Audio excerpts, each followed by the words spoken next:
أعوذ بالله من الشيطان الرجيم. بسم الله الرحمن الرحيم.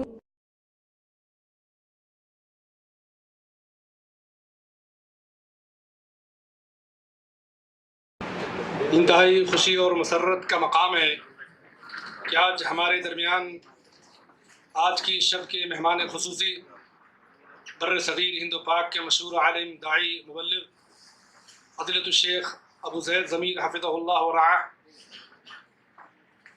شیخ محترم عوام و خواص میں یکساں مقبول ہیں، طلبہ اور اہل علم بھی ان کے خوشاچی ہیں۔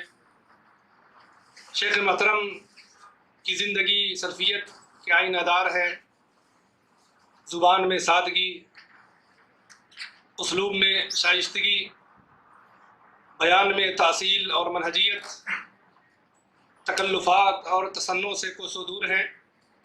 اللہ سبحانہ و تعالی شیخ کی کاوشوں کو قبول فرمائے اور خدمت دین کی مزید توفیق بخشے۔ ساتھیو، آج کا جو موضوع ہے عظمت صحابہ، یہ بھی انتہائی اہم اور حساس موضوع ہے۔ صحابہ کرام رضوان اللہ علیہم اجمعین کا ذکر جمیل، وہ جماعت جو انبیاء علیہ الصلاۃ کے بعد سب سے برگزیدہ اور افضل ترین جماعت کیوں نہ ہو، کیونکہ نبی اکرم صلی اللہ علیہ وسلم کے آغوش میں تربیت پانے والے، جن کے سینوں پہ انوار نبوت کی کرنیں ڈائریکٹ پڑی، کتاب و سنت کے ناقلین، دعوت و عزیمت کے جالے، یہ وہ برگزیدہ ہستیاں ہیں جن کو اللہ سبحانہ و تعالیٰ نے اپنے نبی کی صحبت اور دین کی اقامت کے لیے منتخب فرمایا۔ مسند احمد میں حضرت عبداللہ بن مسعود رضی اللہ تعالیٰ عنہ کا یہ فرمان ہے، ان اللہ نظر فی قلوب العباد فوجد قلب محمد صلی اللہ علیہ وسلم خیر قلوب العباد، کہ اللہ سبحانہ و تعالیٰ نے بندوں کے دلوں کو جھانکا تو ان میں سب سے افضل اور سب سے برتر اور پاکیزہ دل محمد صلی اللہ علیہ وسلم کا دل اور قلب پایا۔ اللہ سبحانہ و تعالیٰ نے انہیں اپنی رسالت کے لیے منتخب فرمایا۔ ثم نظر فی قلوب العباد بعد قلب محمد صلی اللہ علیہ وسلم، پھر جب اللہ نے دوبارہ بندوں کے دلوں کو دیکھا تو نبی صلی اللہ علیہ وسلم کے صحابہ کے قلوب کو سب سے پاکیزہ پایا، لہذا اللہ نے انہیں اپنے نبی کی صحبت کے لیے منتخب فرمایا، جو نبی صلی اللہ علیہ وسلم کے ساتھ دین کی اقامت اور دین کی تائید، دین کی نشر و اشاعت کا کام کرتے رہے۔ یہ وہ پاکیزہ لوگ ہیں جن سے محبت کرنا دین، ایمان اور توحید ہے، جیسا کہ امام طحاوی رحمۃ اللہ علیہ فرماتے ہیں، فحبهم دین و ایمان و احسان وبغضهم کفر و نفاق و طغیان، جہاں ان سے محبت و عقیدت رکھنا دین ہے، ایمان ہے، وہیں ان سے بغض و عداوت رکھنا یہ کفر، نفاق اور طغیان ہے۔ صحابہ کرام کا مقام و مرتبہ کیا ہے، ان کی عظمت کیا ہے؟ امام رازی رحمۃ اللہ علیہ فرماتے ہیں، اذا رأيت رجلا ينتقص احدا من اصحاب رسول اللہ صلی اللہ علیہ وسلم فاعلم انه زندیق، کہ اگر تم کسی شخص کو دیکھو کہ وہ نبی صلی اللہ علیہ وسلم کے کسی ساتھی کی تنقیص کرتا ہے، ان کی شان کو گھٹا کے بیان کرتا ہے، سمجھ لو کہ وہ بددین ہے۔ کیوں؟ اس لیے لأن هذا القرآن حق والرسول حق، قرآن برحق ہے، نبی صلی اللہ علیہ وسلم برحق ہے، وإنما أدى إلينا هذا القرآن والسنة أصحاب رسول اللہ صلی اللہ علیہ وسلم، اور یہ برحق قرآن اور نبی کی سنت کو ہم تک پہنچانے والے یہی صحابہ کرام ہیں۔ یہ اللہ کے دشمن جو صحابہ کرام پہ انگلیاں اٹھاتے ہیں، یہ چاہتے ہیں کتاب و سنت کے جو ناقلین ہیں، جو گواہ ہیں، انہیں مجروح ٹھہرائیں تاکہ کتاب و سنت خود بخود مجروح ٹھہر جائے۔ یہ بددین لوگ ہیں، یہ زندیق ہیں، یہ خود اس لائق ہے کہ ان کی مذمت کی جائے، ان کی زجر و توبیخ کی جائے۔ اللہ سبحانہ و تعالیٰ کا فضل و احسان ہے کہ آج ہمارے درمیان شیخ محترم ہیں۔ میں انتہائی ادب و احترام کے ساتھ شیخ محترم سے گزارش کروں گا کہ وہ عظمت صحابہ کے موضوع پر اپنا فاضلانہ خطاب فرمائیں اور ہم سب کو محظوظ فرمائیں۔ وجزاکم اللہ خیر۔ إن الحمد لله نحمده ونستعينه ونستغفره ونعوذ بالله من شرور أنفسنا ومن سيئات أعمالنا من يهده الله فلا مضل له ومن يضلل فلا هادي له وأشهد أن لا إله إلا الله وحده لا شريك له وأشهد أن محمدا عبده ورسوله أما بعد فإن خير الحديث كتاب الله وخير الهدي هدي محمد صلى الله عليه وعلى آله وسلم وشر الأمور محدثاتها وكل محدثة بدعة وكل بدعة ضلالة وكل ضلالة في النار. قال الله تبارك وتعالى يا أيها الذين آمنوا اتقوا الله وكونوا مع الصادقين. قابل قدر علماء کرام، خبر دعویٰ سینٹر کے ذمہ داران اور متعاونین اور میرے محترم دینی بھائیوں، اللہ رب العالمین نے محمد رسول اللہ صلی اللہ علیہ وسلم کو ساری انسانیت کی ہدایت کے لیے بھیجا اور ایک ایسا دین دے کر بھیجا جس کے لیے اللہ تعالیٰ نے قیامت تک کے لیے بقا اور علو کا فیصلہ کر دیا ہے۔ اللہ کے نبی صلی اللہ علیہ وسلم نے خود فرمایا تھا الاسلام یعلو ولا یعلا، اسلام کے لیے بلندی ہے پستی نہیں، اسلام کے لیے غلبہ ہے مغلوبیت نہیں۔ ایک ایسا عظیم الشان دین اللہ تعالیٰ نے دیا جس کی حفاظت کا خود ذمہ لیا۔ اللہ تعالیٰ نے قرآن کی خود حفاظت کی اور وعدہ کیا، فرمایا انا نحن نزلنا الذکر وانا له لحافظون، اس ذکر کو، اس نصیحت کی کتاب کو ہم نے نازل کیا ہے اور ہم ہی اس کے محافظ ہیں۔ موسیٰ علیہ السلام اور عیسیٰ علیہ السلام کے بعد میں جس قوم کو اللہ تعالیٰ نے تورات اور انجیل کا ذمہ دیا، اس کی حفاظت کی ذمہ داری دی، اس قوم نے اپنی خواہشات کی بنیاد پر یا لاپرواہی کی بنیاد پر ان کتابوں میں اپنی طرف سے تحریفات کر دی۔ اللہ تعالیٰ نے خود قرآن کریم میں فرمایا فَوَيْلٌ لِلَّذِينَ يَكْتُبُونَ الْكِتَابَ بِأَيْدِيهِمْ ثُمَّ يَقُولُونَ هَذَا مِنْ عِنْدِ اللَّهِ لِيَشْتَرُوا بِهِ ثَمَنًا قَلِيلًا، تو بربادی ہے ان لوگوں کے لیے جو اپنے ہی ہاتھوں کتاب لکھ دیتے ہیں اور پھر کہتے ہیں کہ یہ اللہ کی طرف سے ہے، اور مقصود یہ ہوتا ہے کہ دنیا کی کچھ پونجی حاصل کر لیں۔ لِيَشْتَرُوا بِهِ ثَمَنًا قَلِيلًا، انہوں نے اللہ کے دین میں شرعی احکام میں تبدیلیاں کر دی، اللہ کی کتاب میں تبدیلی کر دی، اور انہوں نے علم کو چھپایا اور اپنی طرف سے اس میں ملایا۔ اس اعتبار سے انبیاء کے بعد دھیرے دھیرے ایسا دور آیا کہ ان کا دین لوگوں کے ہاتھوں میں محفوظ حالت میں نہیں رہ سکا۔ اس دین کا، اس کتاب کا، نبیوں کی باتوں کا نقل کرنے کے اعتبار سے یا اس کا صحیح فہم لوگوں تک پہنچنے کے اعتبار سے قومیں محروم ہو گئی۔ لیکن اللہ رب العالمین نے محمد عربی صلی اللہ علیہ وسلم کو ایسے لوگ، ایسے ساتھی دیے جنہوں نے نقل و فہم دونوں اعتبار سے دین کی اس مدد کا اور نبی کریم صلی اللہ علیہ وسلم کی تائید کا حق ادا کیا۔ انہوں نے اللہ کے نبی صلی اللہ علیہ وسلم کے دین کو کما حقہ سنا اور اس کو خود اپنی زندگی میں ایمان اور عمل کی شکل میں نافذ کیا، اور اسی طرح سے اس علم کو اپنی طرف سے کمی زیادتی کے بغیر اگلی قوم، اگلی نسل تک نقل کیا۔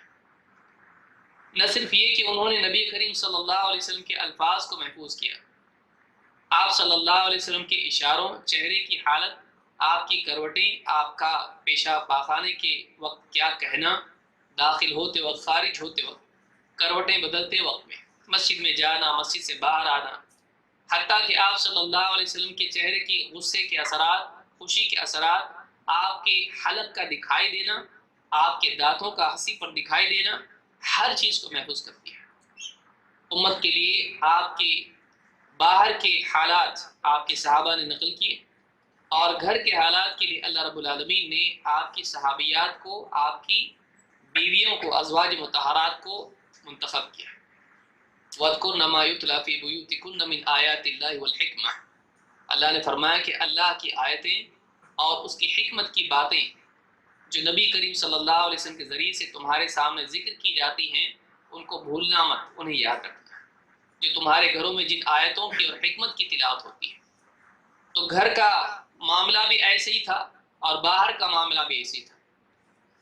بازاروں میں، جنگ کے ماحول میں، مسجد میں، یا اسی طرح سے نبی کریم صلی اللہ علیہ وسلم کی دینی مجالس میں، آپ کی تنہائیوں میں، اور اسی طرح سے آپ کے گھر کے حالات، بیوی شوہر کے حالات بھی امہات المؤمنین نے نقل کی ہے۔ ایک عورت جو اپنے شوہر کے معاملات کو عموماً لوگوں کے سامنے بیان نہیں کرتی ہے، ازواج مطہرات نے اس کو نقل کیا۔ مقصود یہ نہیں تھا کہ اپنی ذاتی زندگی کو لوگوں کے سامنے بیان کریں، وہ یہ جانتی تھی کہ اللہ کے نبی صلی اللہ علیہ وسلم ان کے شوہر بھی ہیں اور لوگوں کے لیے اللہ کی طرف سے بھیجے ہوئے رسول بھی ہیں۔ یہ ایک ذمہ داری کا کام تھا، انہوں نے گھر کے حالات سارے بیان کیے، حتیٰ کہ وہ خصوصی معاملات جو بیوی شوہر کے ہوتے ہیں ان کو بھی بیان کیا۔ کیوں؟ اس لیے کہ نبی کریم صلی اللہ علیہ وسلم کی باہر کی زندگی لوگوں کے سامنے تھی، لیکن آپ صلی اللہ علیہ وسلم لوگوں کے لیے صرف بازار، جنگ اور مسجد کی حد تک اسوہ و نمونہ نہیں تھے، بلکہ آپ صلی اللہ علیہ وسلم کو اللہ تعالیٰ نے ہر اعتبار سے، ازدواجی زندگی ہو یا پھر ایک قائد کی حیثیت سے ہو یا معلم کی حیثیت سے ہو، امام کی حیثیت سے ہو یا ایک بندے کی حیثیت سے ہو، آپ کی زندگی کے تمام پہلوؤں کو اللہ تعالیٰ نے اسوہ و نمونہ بنایا ہے۔ لَقَدْ كَانَ لَكُمْ فِي رَسُولِ اللَّهِ أُسْوَةٌ حَسَنَةٌ، تمہارے لیے رسول کی زندگی میں بہترین نمونہ ہے۔ لہٰذا ایک طرف صحابہ جنہوں نے گھر کے باہر کی زندگی کو محفوظ کیا، آپ صلی اللہ علیہ وسلم کی ازواج مطہرات نے آپ کے گھر کے امور کو محفوظ کر کے لوگوں تک پہنچایا۔ نہ صرف یہ کہ آپ کے حرکات و سکنات، آپ کے قول اور سکوت کو انہوں نے نقل کیا، بلکہ انہوں نے اس کو سمجھا کہ واقعی نبی کریم صلی اللہ علیہ وسلم کی رضا کس چیز میں ہے۔ آپ نے ان کو دین کے معنی سمجھائے، قرآن کی آیات نازل ہوتی تھی وہ اس کے معنی پوچھتے تھے، مختلف حالات آتے تھے اس میں وہ حل پوچھتے تھے، اپنی زندگی کے مسائل میں نبی کریم صلی اللہ علیہ وسلم سے اس کا مسئلے کا حل معلوم کرتے تھے۔ آپ صلی اللہ علیہ وسلم نے اللہ کے نازل کیے ہوئے دین کو ان کے سامنے بیان کیا۔ آپ کی ذمہ داری میں صرف یہ نہیں تھا کہ قرآن کو پڑھ کر سنا دے اور معاملہ ختم، بلکہ آپ کی ذمہ داریوں میں سے یہ بھی تھا کہ قرآن کریم کی آیات کے معنی اور مفہوم کو لوگوں کے سامنے بیان کریں، تاکہ واقعی اللہ کی طرف سے کیا نازل ہوا ہے لوگوں کو معلوم۔ وَأَنزَلْنَا إِلَيْكَ الذِّكْرَ لِتُبَيِّنَ لِلنَّاسِ مَا نُزِّلَ إِلَيْهِمْ وَلَعَلَّهُمْ يَتَفَكَّرُونَ۔ اللہ نے فرمایا اے نبی، ہم نے آپ کی طرف یہ نصیحت کی کتاب ذکر قرآن نازل کیا ہے، لِتُبَيِّنَ لِلنَّاسِ، تاکہ آپ لوگوں کو واقعی بیان کرتے ہیں، واضح طور پر ان کو سمجھا دیں، ان کے سامنے کلیریفیکیشن کرتے ہیں، ان کے سامنے حق کو بیان کریں کھلے الفاظ میں، مَا نُزِّلَ إِلَيْهِمْ، کہ ان کے رب کی طرف سے ان کے پاس کیا نازل ہوا ہے، وَلَعَلَّهُمْ يَتَفَكَّرُونَ، اور تاکہ وہ خود غور کریں۔ اللہ رب العالمین نے جو قرآن بھیجا، اس قرآن کی تفہیم کا ذمہ نبی کریم صلی اللہ علیہ وسلم پر ڈالا۔ لہذا معلوم ہوا کہ ایک انسان کے لیے قرآن کے الفاظ کافی نہیں، بلکہ قرآن کریم کے فہم کے لیے اس قرآن کے لانے والی شخصیت، اس کے حامل محمد عربی صلی اللہ علیہ وسلم کے قول و عمل کو لینا بھی ضروری ہے۔ ظاہر بات ہے جہاں قرآن کی حفاظت تھی، قرآن کے فہم اور اس کی عملی تطبیق کی بھی حفاظت کی ضرورت تھی۔ اللہ رب العالمین نے وہ طبقہ چنا جو امانت دار تھا، وہ طبقہ چنا جو سمجھدار تھا، ایسے طبقے کو چنا جو سچے لوگ تھے، جنہوں نے جھوٹ کو نہیں جانا، جھوٹ ان سے کوسوں دور تھا۔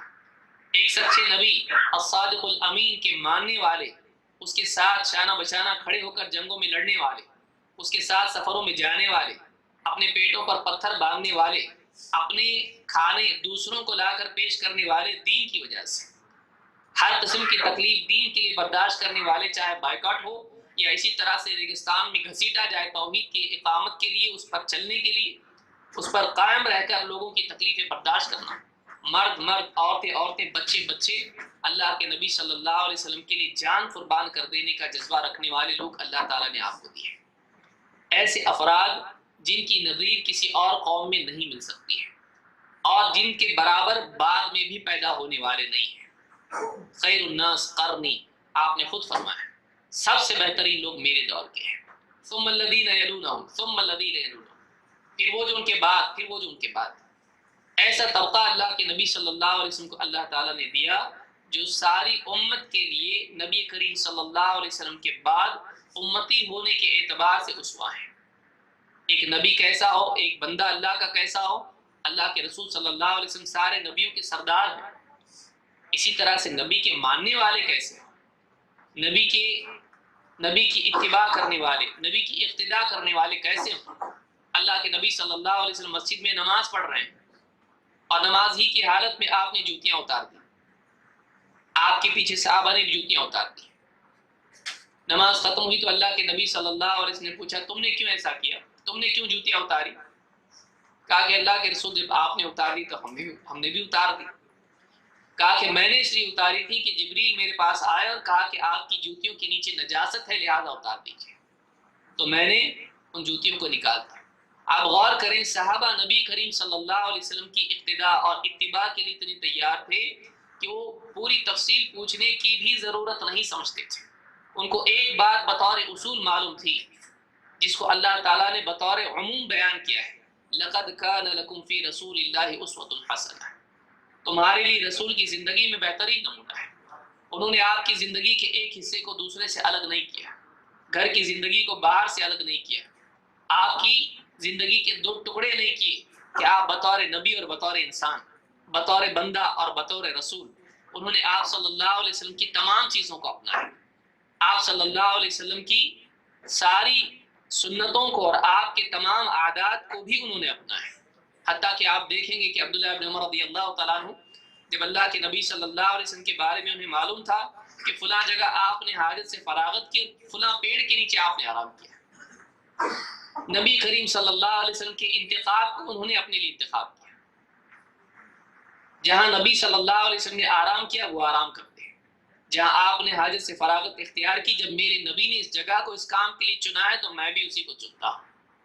یہ صحابہ تھے جنہوں نے اللہ کے نبی صلی اللہ علیہ وسلم کے علم کو نقل کرنے کے لیے پوری محنت کی، ہر اعتبار سے انہوں نے حدیثوں کو یاد کیا، انہوں نے دوسروں تک ایک ایک بات پہنچائی، لمبے لمبے سفر کر کے ایک ایک حدیث کے لیے انہوں نے امت کے لیے، بعد کے محدثین کے لیے بنیاد فراہم کی کہ ایک حدیث بھی اتنی قیمتی ہوتی جس کے لیے مہینے کا سفر کرنا پڑتا ہے۔ یہ وہ صحابہ ہیں جنہوں نے نبی کریم صلی اللہ علیہ وسلم کے لیے اپنے سینوں کو پیش کیا، کہ نبی کو اپنے پیچھے کر کے آگے کھڑے ہوئے کہ آنے والا تیر مجھ کو لگے، نبی تک نہ پہنچ پائے۔ وہاں کے مرد بھی ایسے تھے، عورتیں بھی ایسی تھیں، لیکن بدقسمتی سے ایک طبقہ ایسا ہے جو مسلمانوں کی لبادہ میں مسلمانوں کا نام لے کر انہی لوگوں کو ہدم کرنا چاہتا ہے، اس دیوار کو، اس بنیاد کو ہدم کرنا چاہتا ہے جس کے ذریعے سے دین ساری امت تک پہنچا ہے۔ اگر صحابہ ہی کو مجروح کر دیا جائے جیسے شیخ نے فرمایا تو باقی پورا دین غیر معتبر ہو جاتا ہے۔ آج آپ بائبل کے بارے میں دیکھیے، کہنے والے، اعتراض کرنے والے محققین یہ کہتے ہیں بھائی اس کا نقل کرنے والا کون ہے؟ بائبل کے اتنے نسخے ہیں اور اسی طرح سے اولڈ ٹیسٹمنٹ، نیو ٹیسٹمنٹ، بھائی ملا کہاں سے؟ اس کو نقل کرنے والا کون ہے؟ پال کون ہے؟ لوک کون ہے؟ فلاں کون ہے؟ فلاں کون ہے؟ اس کا لانے والا کون ہے؟ اگر معتبر چیز کو پہنچاتا ہے تب جا کر وہ قابل قبول ہوتی ہے، لیکن اگر غیر معتبر کے ذریعے سے اگر ایک معتبر چیز بھی آ جائے تب بھی وہ غیر معتبر ہوتی ہے۔ ان جاءکم فاسق بنبأ فتبینوا، اگر فاسق تمہارے پاس کوئی خبر لے کر آئے اس کی تحقیق کرو، معلوم یہ ہوا کہ تحقیق کرو، فوراً قبول مت کرو۔ اگر معتبر ذریعے سے اس کی تائید ہوتی ہے تب لو، ورنہ نہیں۔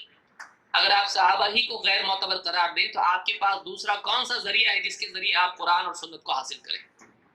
صحابہ دین کے لیے، دین کے نقل کرنے کے لیے پل کی طرح ہے، اگر یہ پل ختم ہو جائے تو کوئی اور ذریعہ نہیں جس سے ہم تک دین پہنچ پائے۔ شیعہ حضرات نے صحابہ کے بارے میں بہت ساری باتیں کی اور انہیں ہر اعتبار سے مجروح قرار دینے کی کوشش کی، حتیٰ کہ شیخین ابو بکر صدیق رضی اللہ تعالیٰ عنہ اور عمر بن خطاب رضی اللہ تعالیٰ عنہ جو امت میں سب سے زیادہ افضل ہیں، انہوں نے سب سے زیادہ بری باتیں ان کے بارے میں کی، سب سے زیادہ بدترین باتیں، یہاں تک کہ ان کو منافق تک قرار دیا۔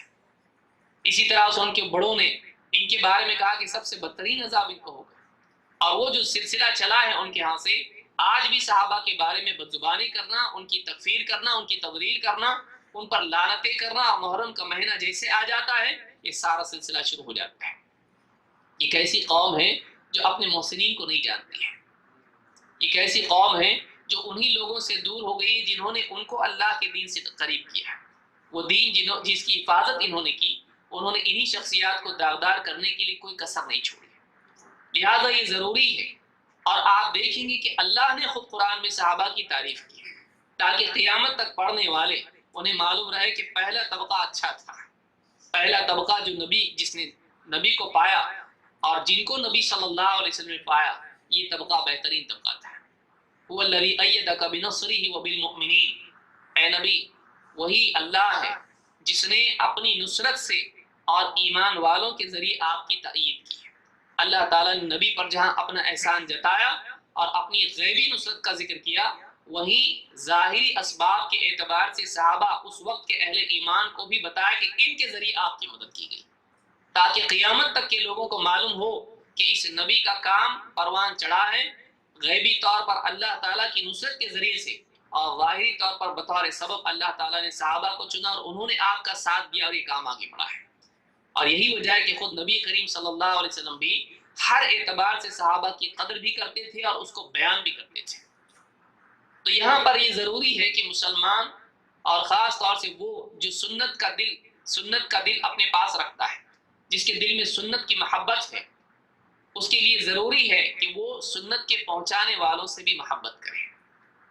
سنت کے پہنچانے والے اگر نہ ہو تو سنت کہاں سے آئے گی؟ لہٰذا اس سنت کو نقل کرنے والے، نبی کریم صلی اللہ علیہ وسلم کی تعلیمات کو عام کرنے والا، وہ پہلا طبقہ جس پر پورا مدار دین کا ہے، حتیٰ کہ نہ صرف سنت کا بلکہ قرآن کا مدار ہے، یہ صحابہ ہیں. ان کی شخصیت مجروح ہونا پورے دین کا غیر معتمد قرار پانا ہے، پورے دین کا غیر معتبر ہونا ہے. لہٰذا ان کے لیے قرآن کریم کی آیات اور خود نبی کریم صلی اللہ علیہ وسلم کی احادیث یہ خود دلیل ہیں، یہ شاہد ہیں کہ یہ طبقہ امت کا معتبر طبقہ ہے. اس سے پہلے کہ ہم صحابہ کے فضائل اور ان کے مقام کو جاننے کے لیے دلائل دیکھیں، ایک بنیادی نقطہ یاد رکھنا ضروری ہے. شیعہ میں اور السنہ میں، شیعہ میں اور اہل السنہ میں ایک بنیادی فرق ہے صحابہ کے باب میں. وہ یہ کہ صحابہ کے مقام کو سمجھنے کے لیے، ان کی حیثیت کے بارے میں گفتگو کرنے کے لیے شیعہ کا مصدر تاریخ ہے اور السنہ یا اہل السنہ کا مصدر قرآن و سنت ہے. اس کو آپ یاد رکھیں. اور ان کی ساری باتیں تاریخ سے شروع ہوں گی. ہمارے لیے تاریخ کی کوئی حیثیت نہیں ہے. تاریخ قرآن و سنت کے بعد کی چیز ہے، وہ ربانی فیصلے کے بعد کا معاملہ ہے، اور اللہ تعالیٰ کا علم سابق سب جانتا ہے اللہ تعالیٰ کہ کون کیا کرنے والا ہے. اللہ تعالیٰ کو معلوم تھا کہ بعد میں جنگیں ہوں گی، اللہ تعالیٰ کو معلوم تھا کہ بعد میں اختلافات ہوں گے، اللہ تعالیٰ کو بعد میں کیا ہونے والا سب معلوم تھا. اس کے باوجود اللہ تعالیٰ نے قرآن کریم میں صحابہ کے بارے میں جو آیتیں نازل کی ہیں، ہمارے لیے ایمان کا مدار ان آیتوں پر ہے، تاریخ پر نہیں ہے. اللہ تعالیٰ نے ہمارا بنیادی معاملہ یہ ہے. آپ دیکھیے کسی بھی شیعہ سے اگر آپ بات کریں، ہوتا ہے گا صفین میں ایسا ہوا، فلاں جنگ میں ایسا ہوا، جنگ جمل میں ایسا ہوا، فلانی جنگ میں ایسا ہوا، فلانے نے ایسا کیا اور ایسا کیا. وہ تاریخ بیان کریں گی جس میں سے اکثر حصہ جھوٹا اور گھڑا ہوا ہے. ان کی اپنی بنائی ہوئی تاریخ ہے، جو چاہے لکھ دیں، جس کو چاہے اچھا بنا دیں، اور گنتی کے 4-5 صحابہ کو اچھے بتا کر سارے لوگوں کو بگاڑ دیں، سارے لوگ گمراہ، سارے لوگ کافر. گویا کہ نبی صلی اللہ علیہ وسلم ہی کو نہیں معلوم تھا کہ کس پر بھروسہ کرنا چاہیے. ایسے کو اپنی جگہ پر کھڑا کر دیا نماز کے لیے جس کی نماز ہی نہیں ہوتی ہے. غور کریں. اور یہ جان رہے اتنے دور بیٹھ کر کہ وہ معتبر نہیں، اور نبی کے ساتھ ہیں، معتبر ہیں، ان کو لے جا رہے ہیں سفر میں، ان کے بارے میں تاریخ کے کلمات کہہ رہے ہیں. ان کی بیٹی اپنے گھر میں ہے، اور اس کے بارے میں، اس بیٹی کے بارے میں ابو بکر صدیق رضی اللہ تعالیٰ کی بیٹی حضرت عائشہ رضی اللہ تعالیٰ عنہ، جس کی گود میں نبی نے دم توڑا ہے، آخری وقت میں جس کے لعاب کے ساتھ آپ کا لعاب ملا ہے، مسواک آپ صلی اللہ علیہ وسلم نے آخری وقت میں اشارے سے کہا. حضرت عائشہ رضی اللہ تعالیٰ نے اس کو آپ کے اشارے کو سمجھا. دیکھیے یہ صحابہ ہے، آپ کے اشارے کو سمجھا کہ آپ کو مسواک کی ضرورت ہے، لی اور اس کو چبایا، نرم کیا کہ آپ اس پوزیشن میں نہیں تھے کہ یہ کر سکے. اس کو نرم کر کے اور آپ صلی اللہ علیہ وسلم کو مسواک کرائے. فرماتی کہ میرے لیے بڑے شرف کی چیز ہے کہ آخری وقت میں میرا لعاب نبی کریم صلی اللہ علیہ وسلم کے لعاب کے ساتھ ملا ہے. جس کی گود میں نبی نے دم توڑا وہ معتبر نہیں، جس کو اپنی جگہ پہ اپنی آخری وقت میں کھڑا کیا نماز پڑھانے کے لیے، دین کے سارے معاملات میں سب سے افضل ترین عمل جو ایمان کے بعد بنیاد ہے، جس کے بغیر دین کی بنیاد نہیں ہے. آپ دیکھیے اس عمل کے لیے پوری امت کو جس کے حوالے کر رہے ہیں اور یہ کہیں کہ معتبر نہیں، یہ جہالت کی انتہا ہے کہ نبی کے انتخاب کو وہ قبول نہ کریں۔ نبی کا انتخاب نماز کے لیے جس کا ہے ان کو پسند نہیں، نبی کا انتخاب آخری ایام میں جس کے گھر ٹھہرنے کا ہے وہ ان کو پسند نہیں۔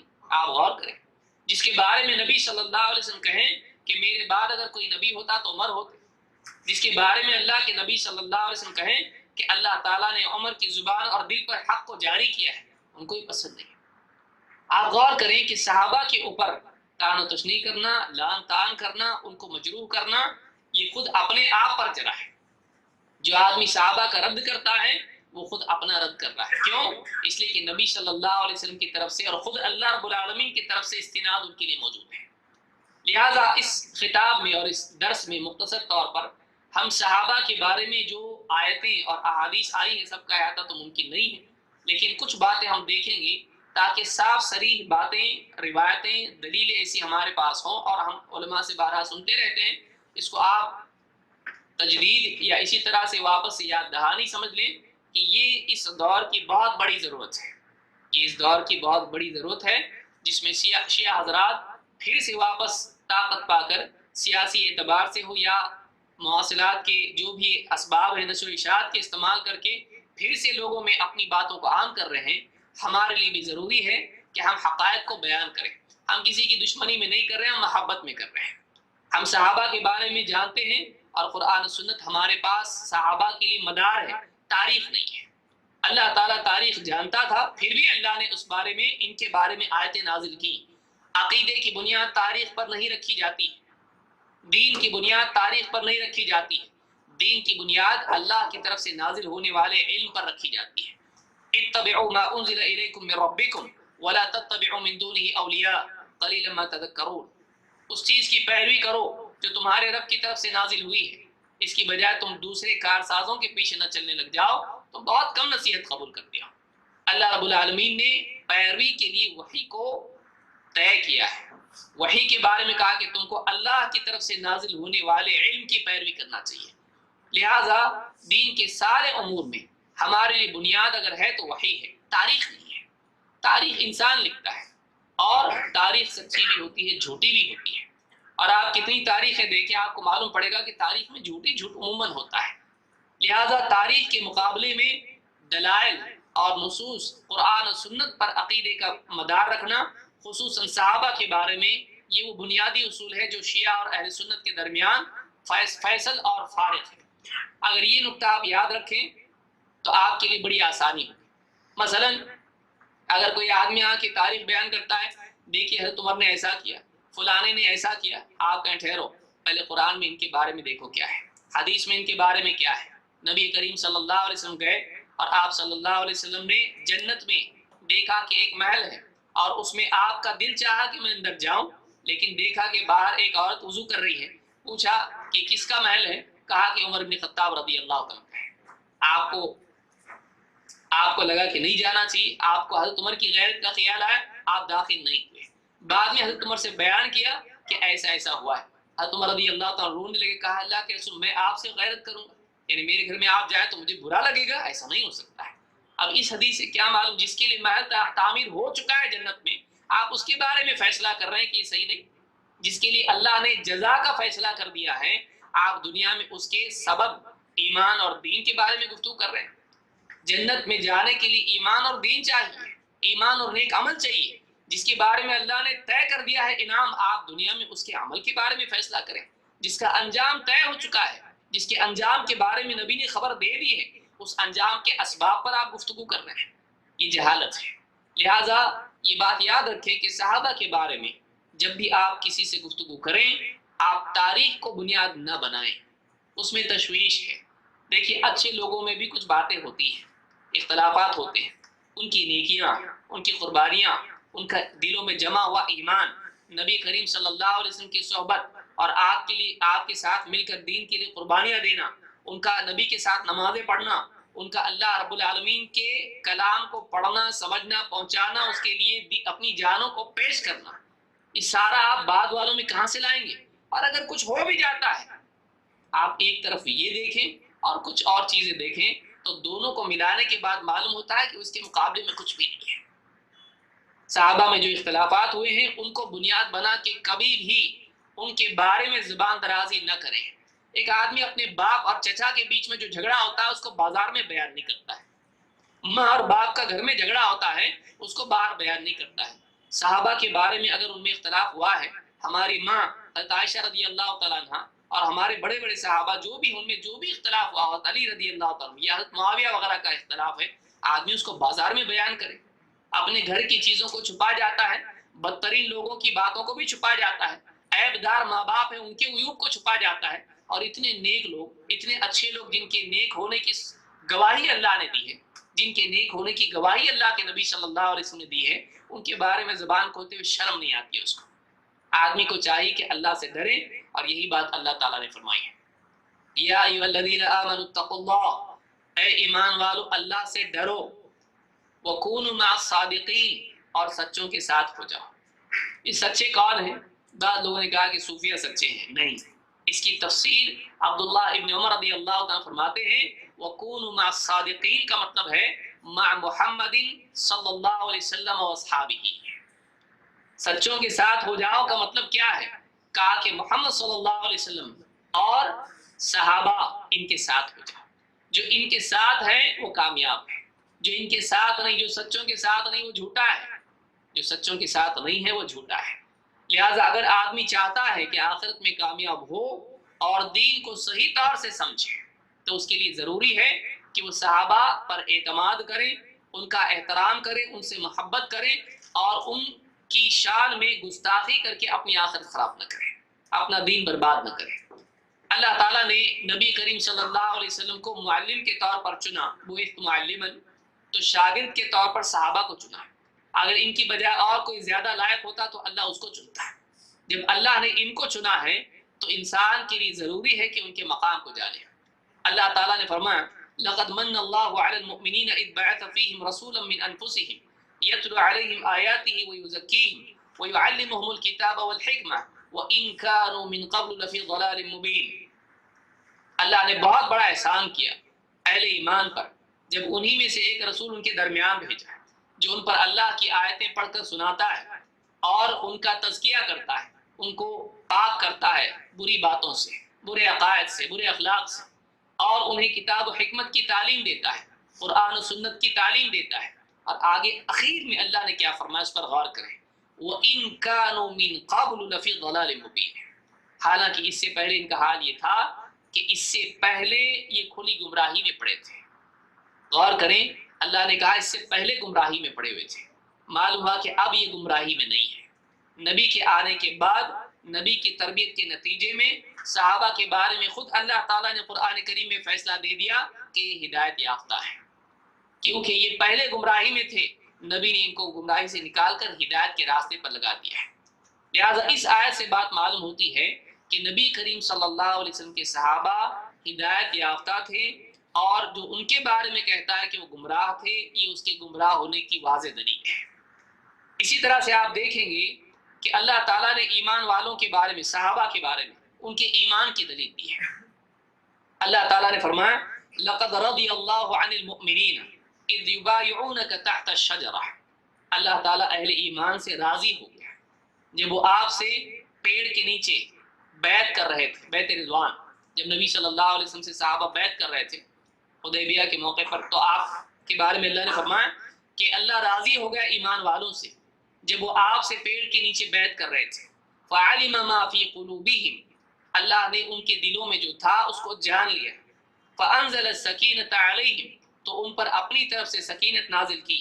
وَأَثَابَهُمْ فَتْحًا قَرِيبًا، اور قریب ہی ایک فتح کا وعدہ ان سے کر دیا۔ اور اللہ نے فرمایا وَمَغَانِمَ كَثِيرَةً يَأْخُذُونَهَا، اور بڑی بڑی غنیمتیں، بہت زیادہ غنیمت کے مال یہ جو حاصل کریں گے ان کے لیے اللہ تعالیٰ نے فیصلہ کر دیا ہے۔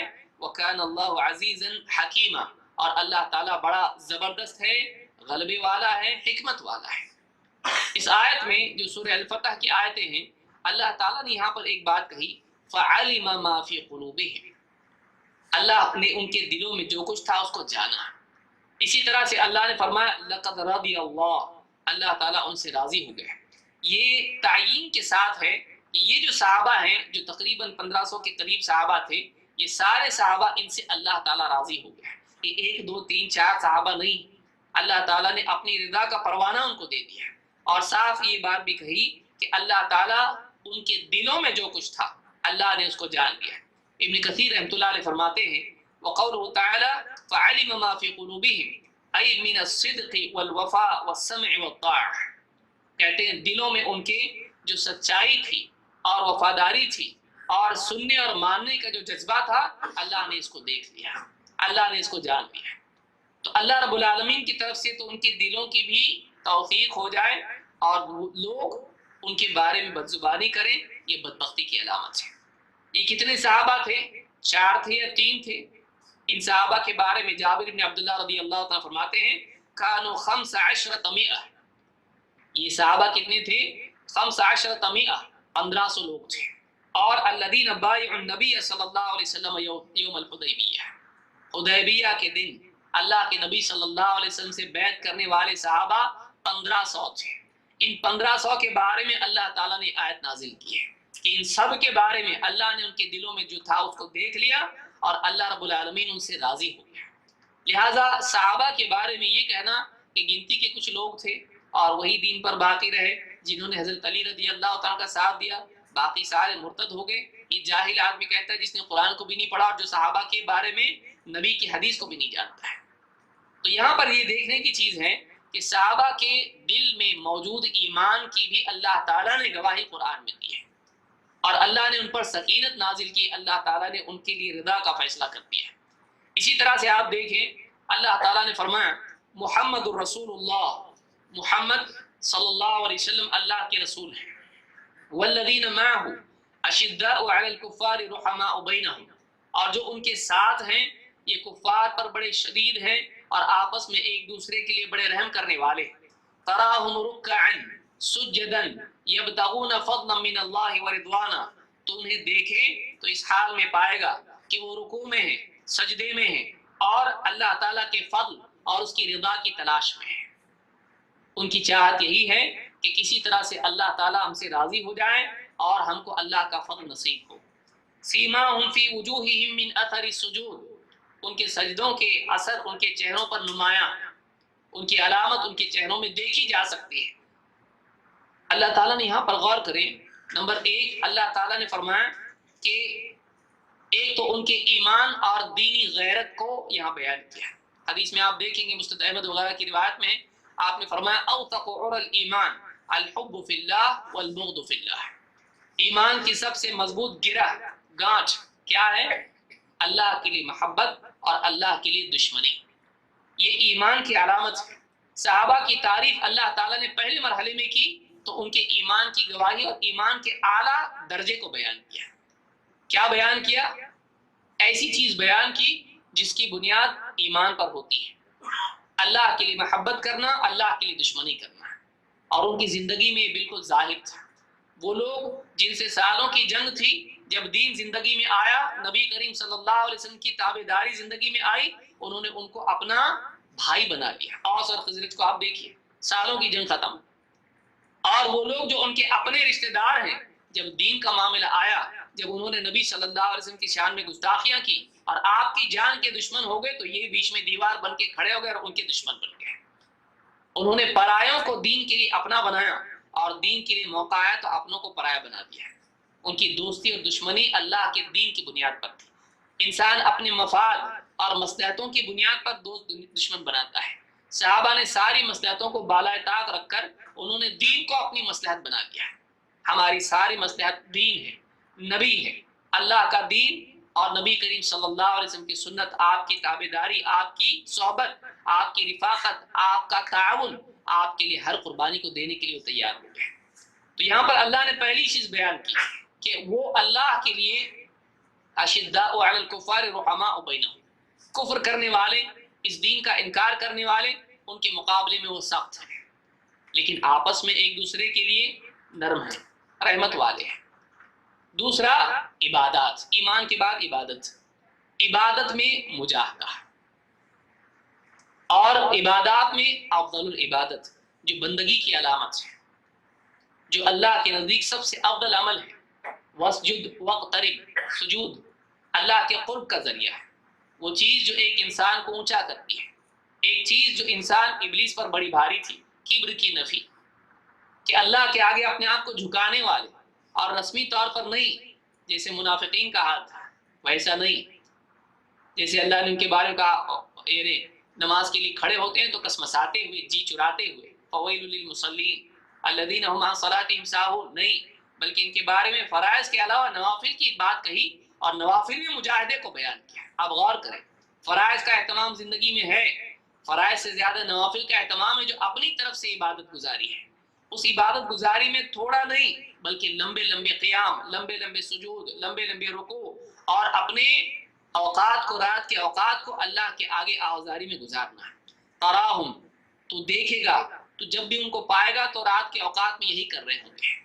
تراہم رکعا سجدا یبتغون فضلا من اللہ ورضوانا، اخلاص کی بھی دلیل دیتی ہے۔ کمال کیا ہے؟ کمال یہ ہے کہ ایک طرف مجاہدہ ہو اور دوسرا یہ کہ اس مجاہدے میں اخلاص ہو۔ اگر مجاہدے میں اخلاص نہ ہو تو سب ضائع ہے۔ اللہ نے ایک طرف ان کے مجاہدے کو بیان کیا، دوسری طرف ان کے اخلاص کو بھی بیان کیا۔ یہ مخلص لوگ ہیں، یہ ان کی تردید ہے جو کہتے ہیں کہ نبی صلی اللہ علیہ وسلم کے ساتھ یہ ہو گئے تھے دنیا حاصل کرنے کے لیے۔ یہ ان کی تردید ہے جو کہتے تھے کہ یہ نبی کے دشمن تھے، اپنے کفر کو، نفرت کو اندر چھپائے رکھا تھا۔ اب غور کریں، اللہ تعالیٰ بتا رہا ہے کہ یہ ایمان والوں پر رحیم ہے اور کفار پر شدید ہے۔ معلوم ہوا کہ ان کو کفار کے زمرے سے اللہ نے نکال لیا، کہ یہ کفار، یہ کافر نہیں ہے بلکہ یہ تو مومن ہے، بلکہ یہ ایسے غیرت مند مومن ہے کہ کفار پر سخت ہے۔ اور ان کی عبادت گزاری کو بیان کیا کہ یہ سجدے اور رکوع میں رہتے ہیں، اتنا کہ ان کے چہروں کے نورانی پن سے تم کو دکھائی دے گا کہ واقعی رات عبادت میں گزاری ہے۔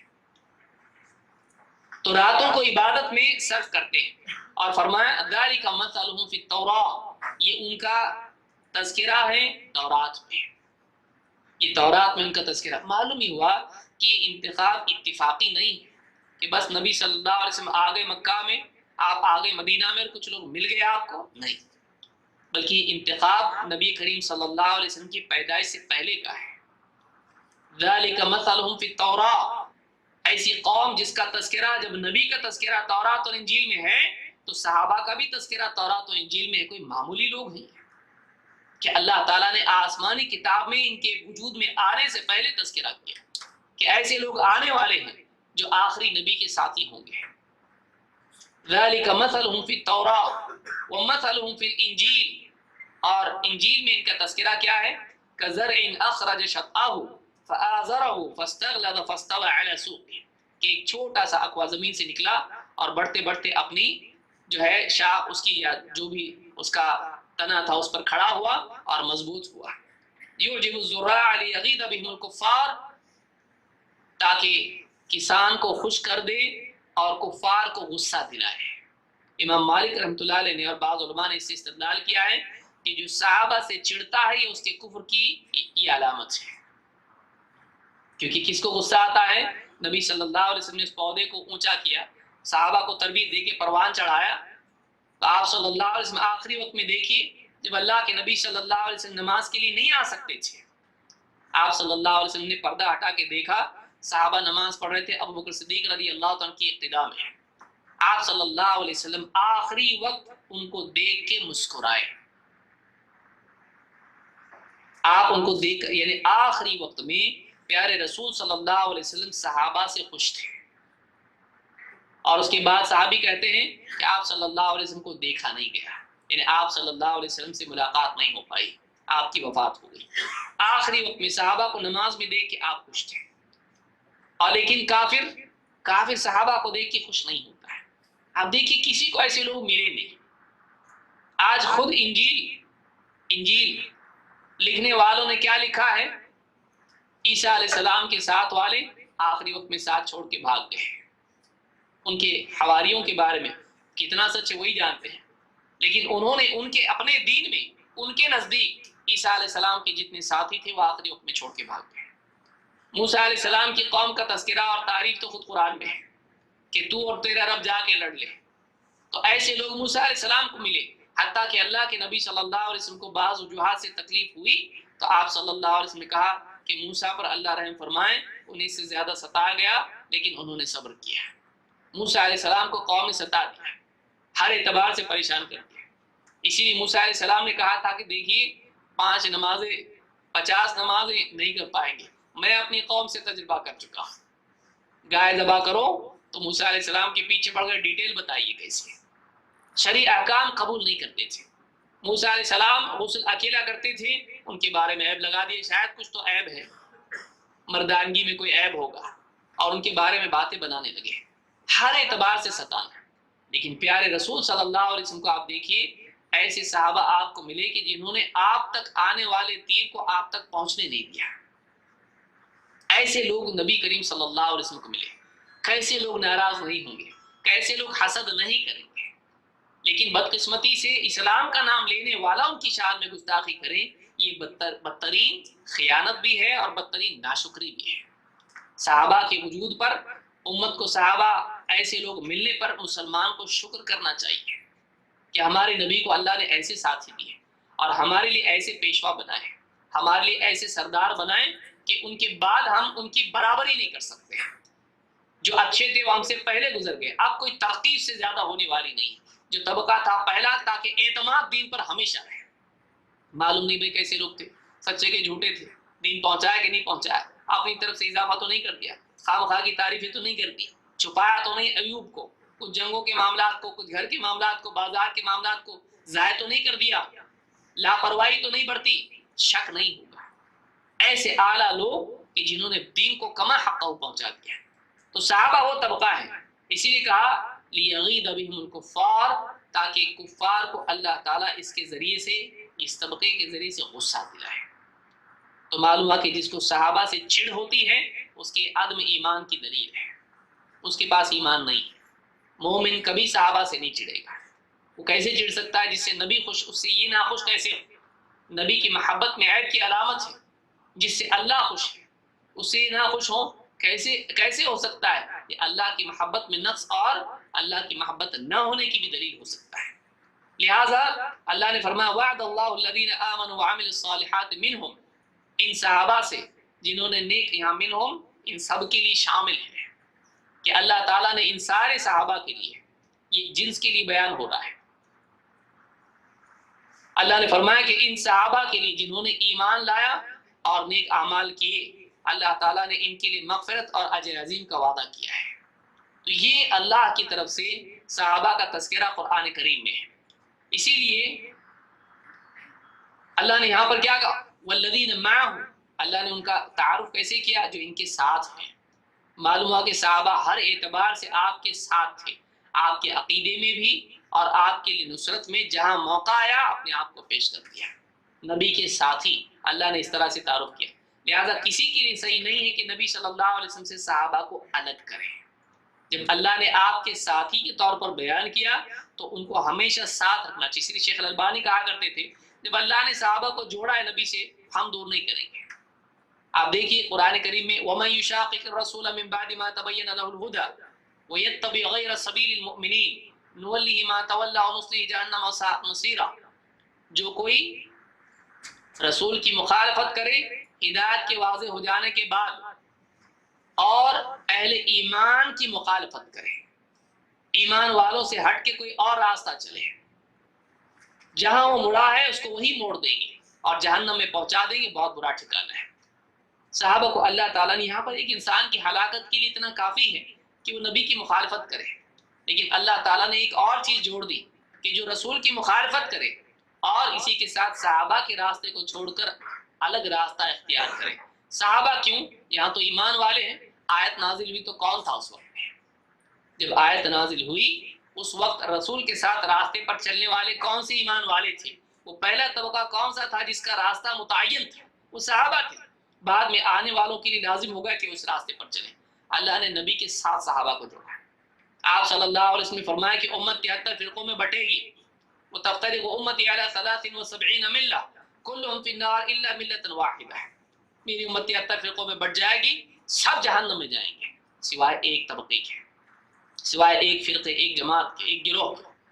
صحابہ نے پوچھا اللہ کے رسول ومن ہی یا رسول اللہ، وہ ایک فرقہ کون ہوگا، اس کی علامت کیا ہے، وہ کون لوگ ہیں؟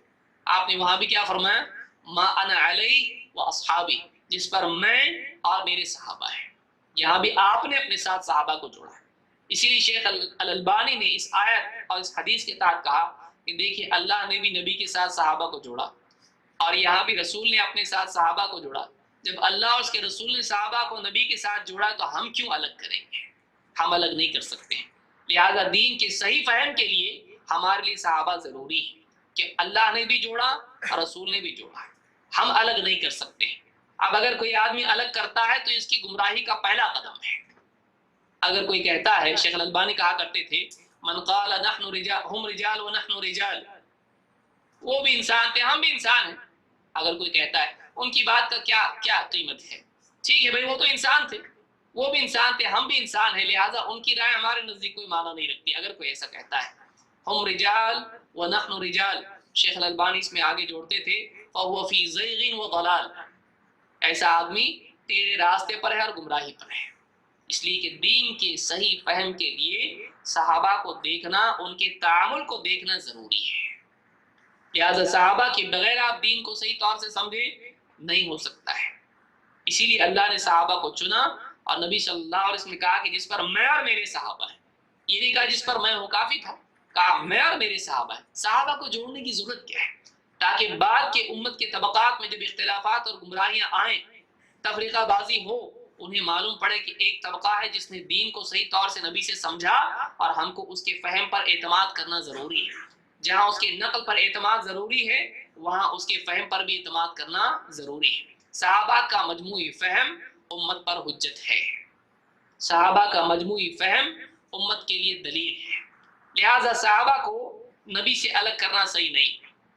اللہ تعالیٰ نے فرمایا للفقراء المہاجرین الذین اخرجوا من دیارہم واموالہم یبتغون فضلا من اللہ ورضوانا، وہ فقراء فے کا مال ان فقراء کے لیے ہے جو مہاجرین میں سے ہیں، مہاجر فقراء کے لیے جنہیں ان کے گھروں سے، ان کے علاقے سے نکال دیا گیا، ان کے مالوں سے ان کو محروم کر دیا گیا، جو اللہ کا فضل اور اس کی رضا چاہتے ہیں۔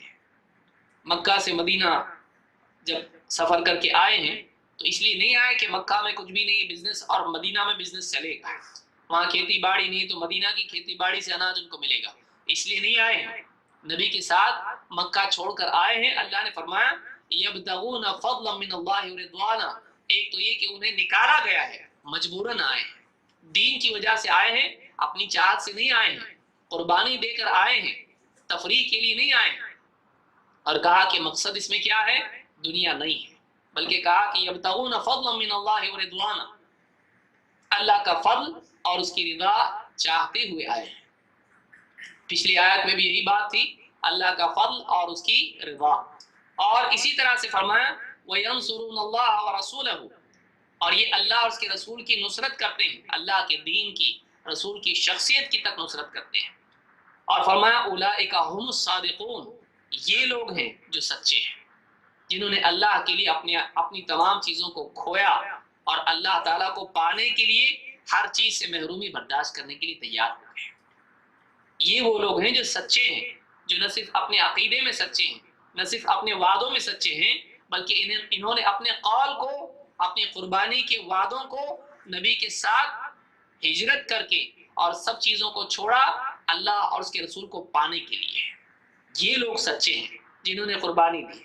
اور فرمایا والذین تبوؤوا الدار والایمان من قبلہم یحبون من ہاجر الیہم، اور وہ لوگ جو انہوں نے اس سے پہلے گھر مدینہ اور ایمان مدینہ اس کو آباد کیا، یحبون من ہاجر الیہم، وہ بہت چاہتے ہیں، انہیں بہت پیاری ہے یہ بات کہ یہ لوگ ان کی طرف ہجرت کر کے آئیں، یہ ہجرت کر کے آنے والوں سے محبت کرتے ہیں۔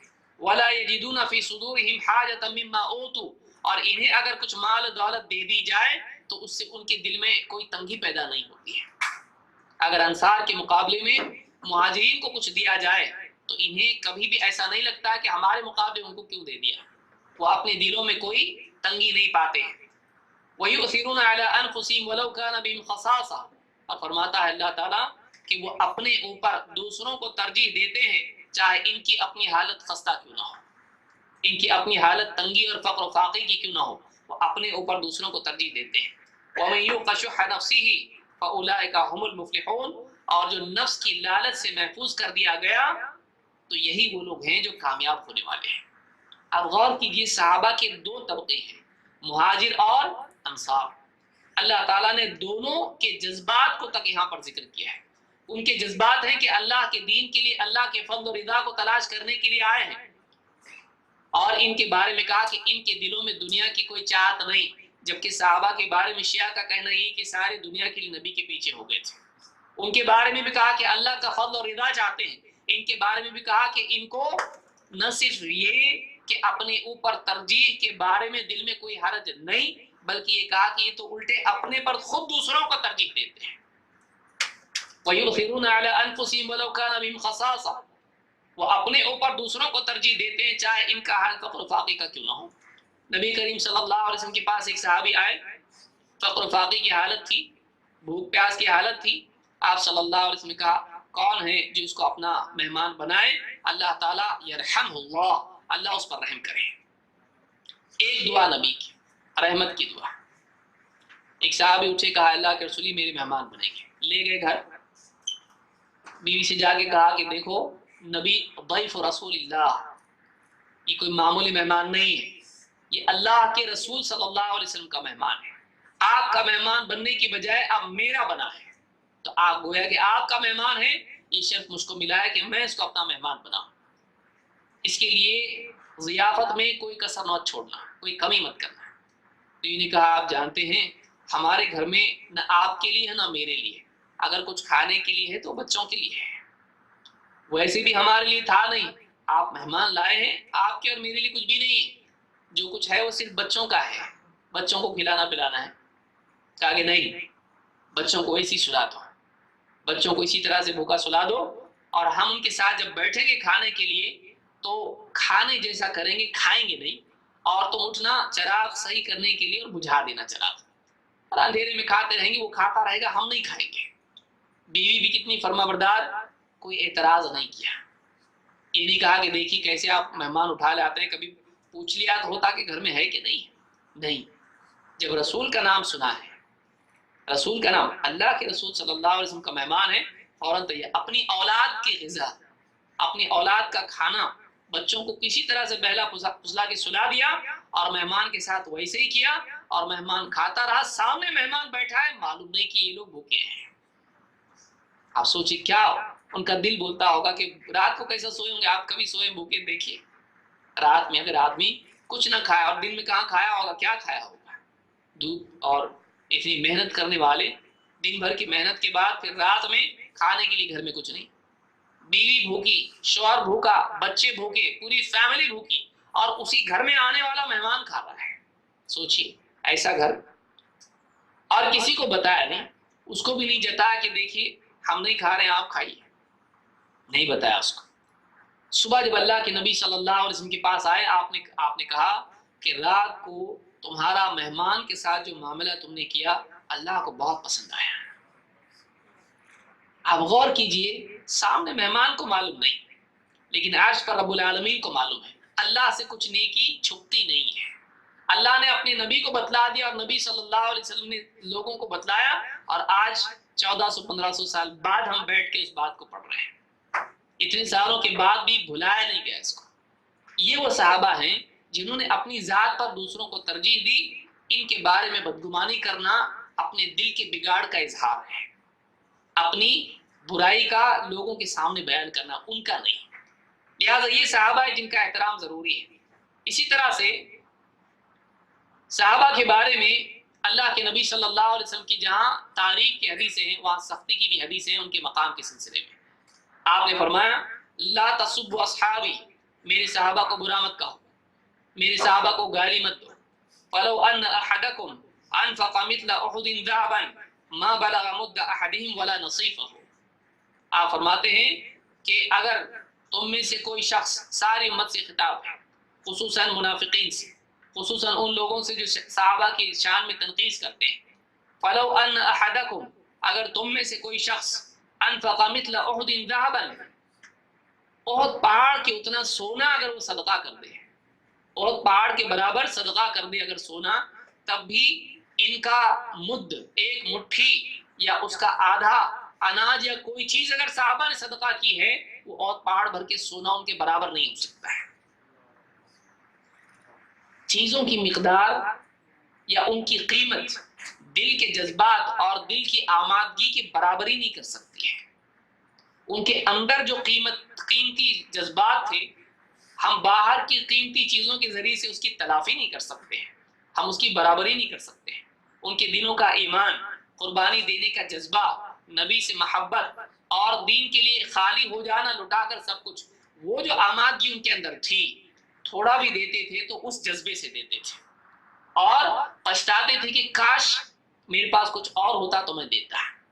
ایک صحابی اللہ کے نبی سے جب اللہ کی طرف سے حکم آیا کہ صدقہ کرو، تو صحابی رات بھر ایک یہودی کے باغ میں پانی سینچا اور سب پانی دیا پودوں کو، اور اس کے بعد میں اس نے ایک مٹھی بھر جو کھجوریں دی وہ لا کے اللہ کے نبی صلی اللہ علیہ وسلم کے سامنے پیش کر دیا۔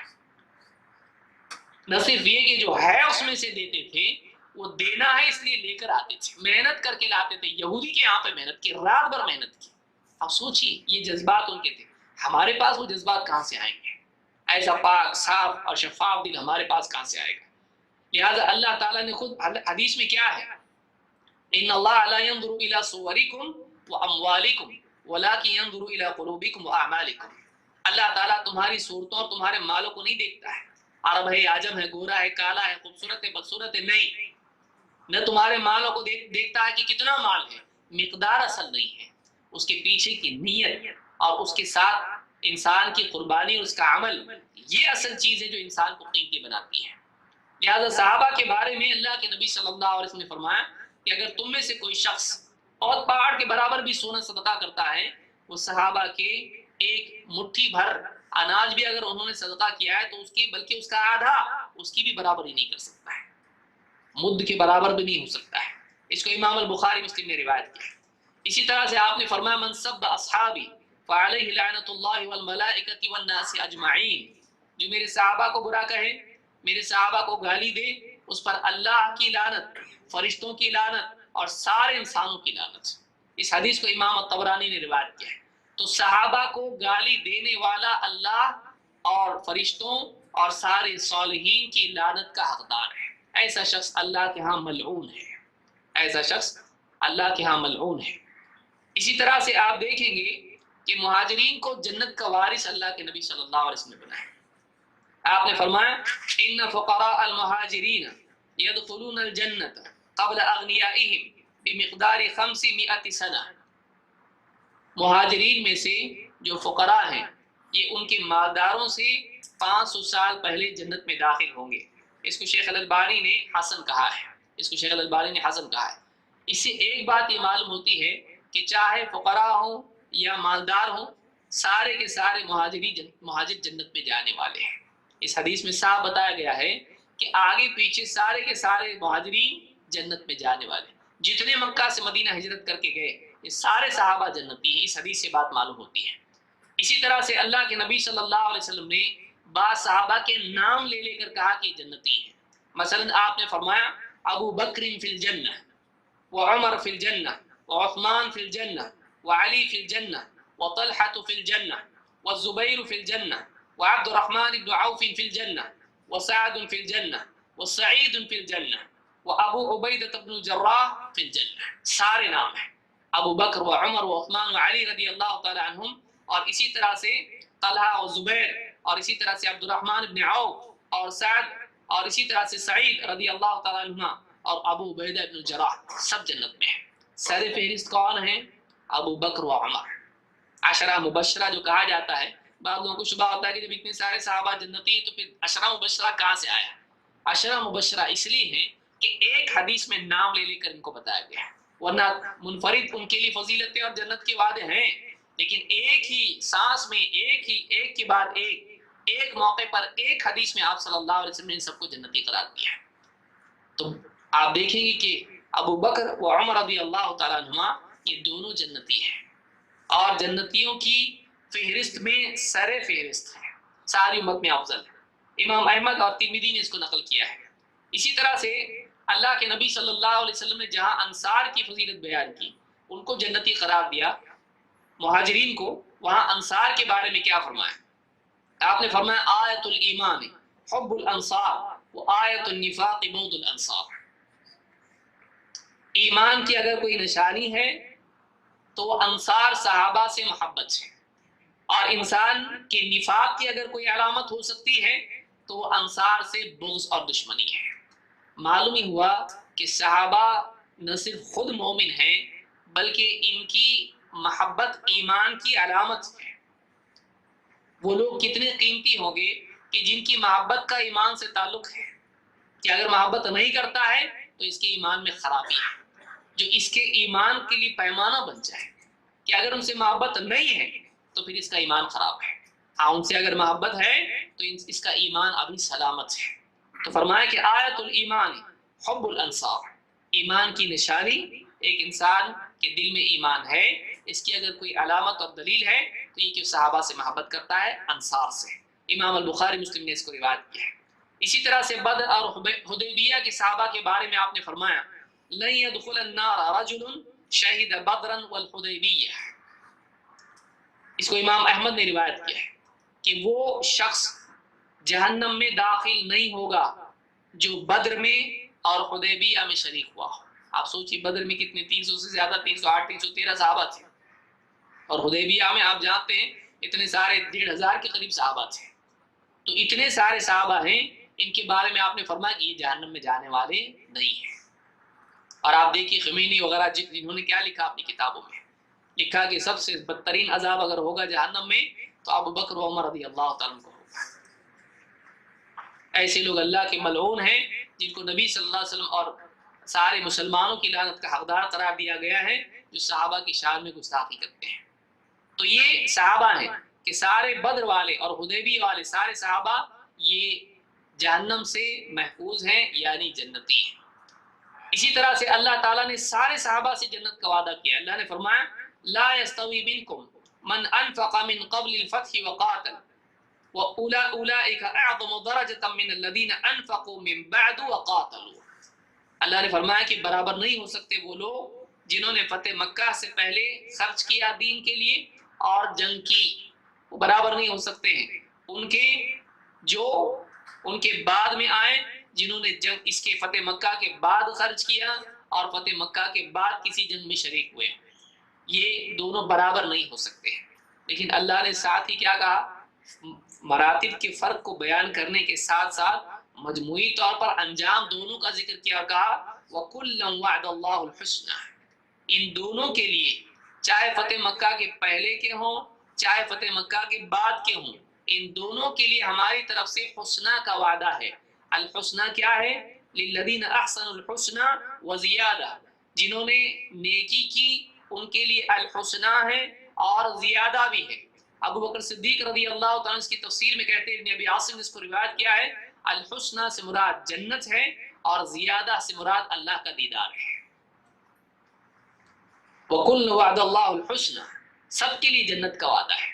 وَاللَّهُ بِمَا تَعْمَلُونَ خَبِيرٌ، اور جو کچھ تم عمل کرتے ہو اللہ کو سب خبر ہے۔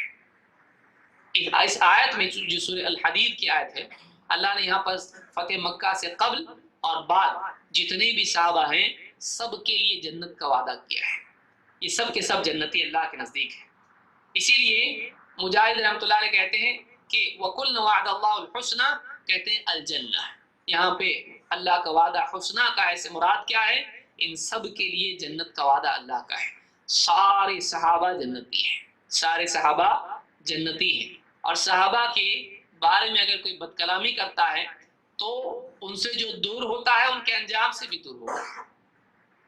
جو صحابہ سے حال کے اعتبار سے دوری اختیار کرے، اپنے حال کے اعتبار سے، وہ اپنے مال کے اعتبار سے بھی ان سے دور رہے گا، اپنے انجام کے اعتبار سے بھی دور رہے گا۔ لہٰذا جو صحابہ سے دوری اختیار کرتا ہے صحابہ جنت میں، یہ جنت سے بھی دور ہو جائے گا۔ اللہ ہم سب کی حفاظت فرمائے۔ لہٰذا یہ صحابہ کے بارے میں فضائل ہیں۔ آپ صلی اللہ علیہ وسلم فرماتے ہیں خیر امتی قرنی، خیر امتی قرنی ثم الذین یلونہم ثم الذین یلونہم، میری امت میں سب سے بہترین لوگ وہ ہیں جو میرے دور کے ہیں، پھر وہ جو ان کے بعد، پھر وہ جو ان کے بعد۔ یعنی اس سے کم عمران ابن حسین رضی اللہ عنہ فرماتے ہیں فلا ادری اذکر بعد قرنه قرنین او ثلاثا، مجھے ٹھیک سے یاد نہیں کہ آپ نے اپنے بعد 2 دور ذکر کیے یا 3، اور فرماتے ہیں ثم، آپ نے فرمایا، اب یہ غور کریں اس کے اوپر، آپ نے فرمایا ثم ان بعدکم قوما یشہدون ولا یستشہدون، تمہارے بعد ایسے لوگ آئیں گے کہ جنہیں گواہی کے لیے بلایا تو نہیں جائے گا، خود ہی آ جائیں گے، ایسے لوگ جو گواہی دیں گے جبکہ گواہی طلب بھی نہیں کی جائے گی، یعنی جھوٹے گواہ آئیں گے، وَيَخُونُونَ وَلَا يُؤْتَمَنُونَ، اور ایسے لوگ ہوں گے جو خیانتیں کریں گے، امانت دار نہیں ہوں گے، وَيَنظُرُونَ وَلَا يَفُونَ، اور جو نظریں کریں گے لیکن نظر پوری نہیں کریں گے، وَيَظْهَرُ فِيهِمُ السِّمَنُ، اور ان کے اندر موٹاپا اور کھانا پینا اور سیر ہونا، موج مستی کرنا ظاہر ہوگا۔ اس حدیث سے آپ دیکھیں گے، آپ نے فرمایا تمہارے بعد ایسے لوگ آئیں گے جو گواہی دیں گے لیکن گواہی لینے لائق نہیں ہوں گے، ایسے لوگ ہوں گے جو امانت دار نہیں ہوں گے، ایسے لوگ ہوں گے جو وعدے کریں گے، نظریں کریں گے، پوری نہیں کریں گے، اور ایسے لوگ ہوں گے جو دنیا پرست ہوں گے، دنیا میں مگن ہو جائیں گے، کھانے پینے میں لگ جائیں گے۔ تو یہ کون ہے؟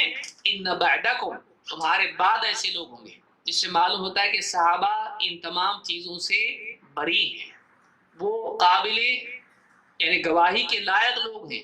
اس حدیث سے خود معلوم ہوتا ہے کہ آپ نے صحابہ کی توثیق اس حدیث میں کی ہے، کیونکہ جو گواہی کے لائق نہیں ہیں وہ تمہارے بعد ہیں، جو دنیا پرست ہیں وہ تمہارے بعد ہیں، جو بے عمل فاسق لوگ ہیں کہ نظر کریں پوری نہ کریں، یہ تمہارے بعد ہیں۔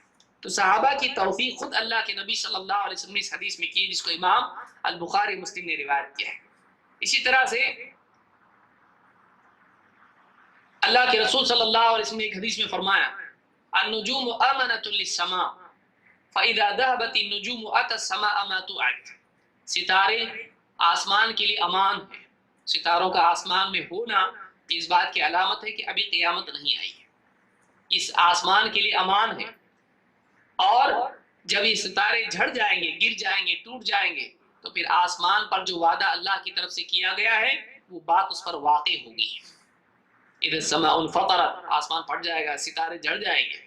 وانا امانۃ لاصحابی، اور میں میرے صحابہ کے لیے امان ہوں، میں اپنے صحابہ کے لیے امان ہوں۔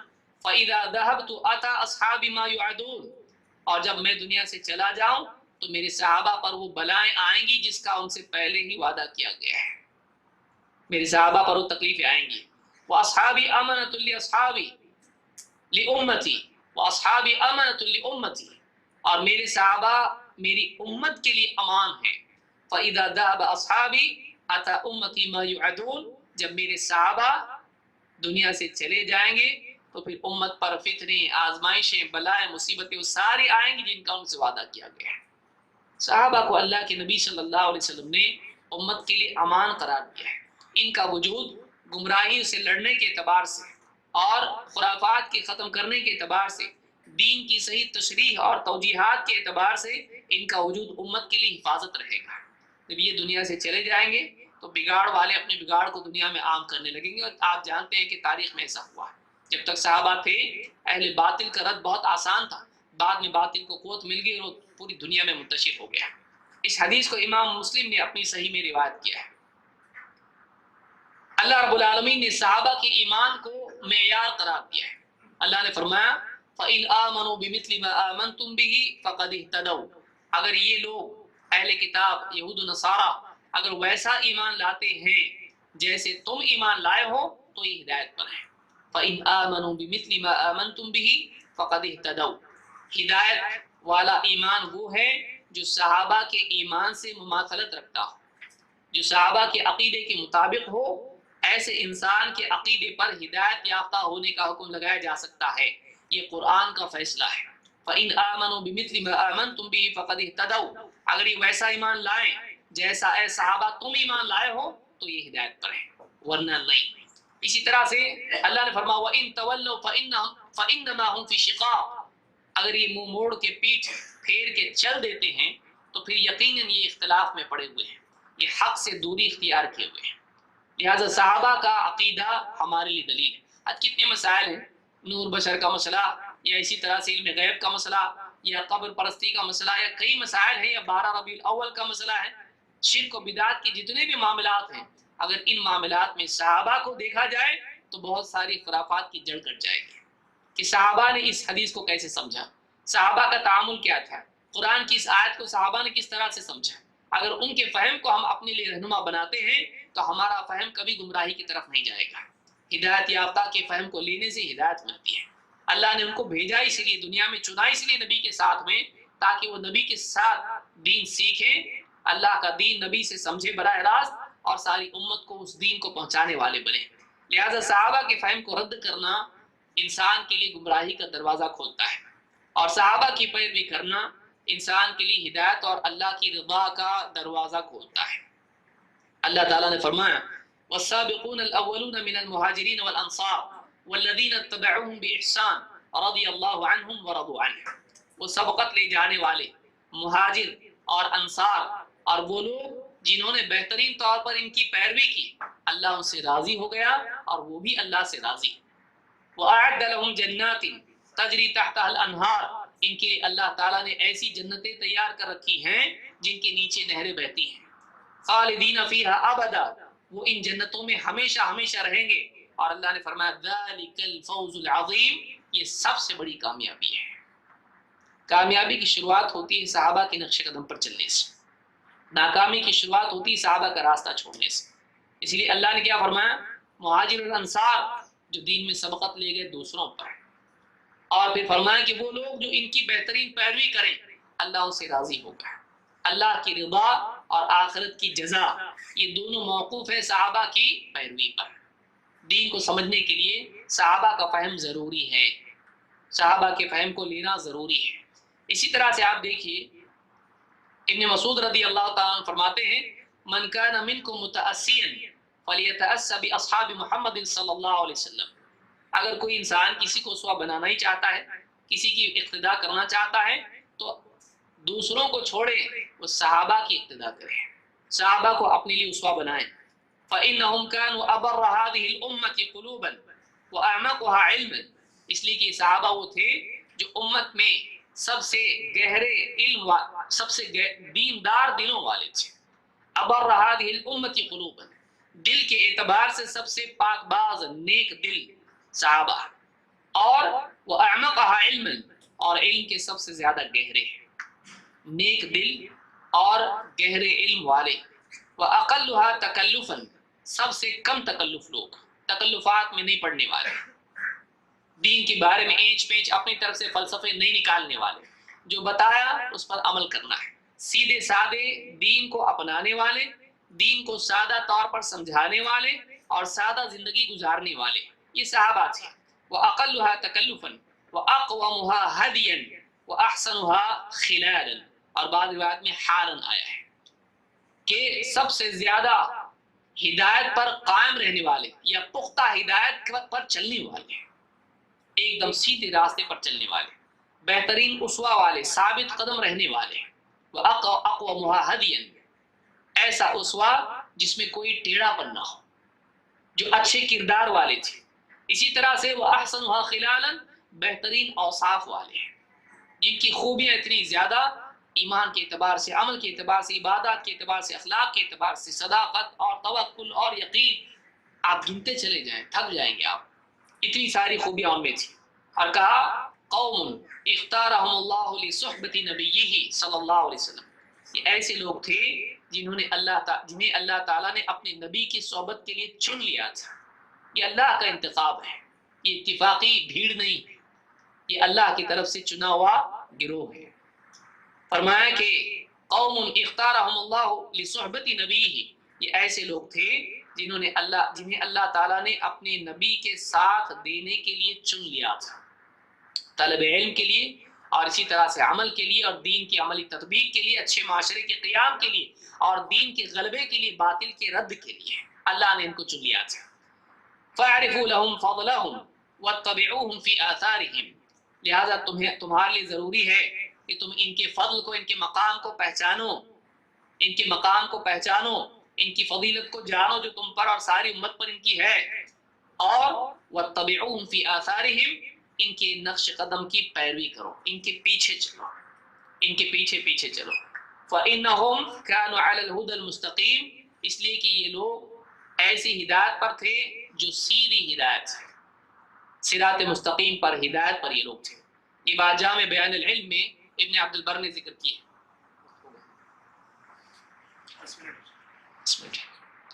تو اس روایت سے بات، اس کو امام ابن عبد البر نے اپنی جامع بیان کیا ہے۔ اس روایت سے بات معلوم ہوتی ہے کہ صحابہ امت کا سب سے بہترین طبقہ ہے، اور ان کی فضیلت امت پر ہے، نہ صرف ان کی ذات کی بلکہ ان کی بات کی بھی ہے۔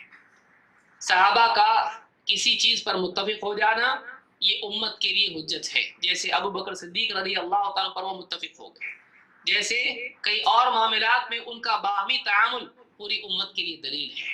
لہذا مسلمانوں کے لیے چاہیے کہ وہ اپنی زندگی میں صحابہ کو دوسروں کے مقابلے میں اعلیٰ مقام دیں، اور نبی کریم صلی اللہ علیہ وسلم کی سنتوں کی عملی تطبیق کے لیے کہ فلاں حدیث پر عمل کیسے کریں، صحابہ کو دیکھیں انہوں نے کیسے عمل کیا۔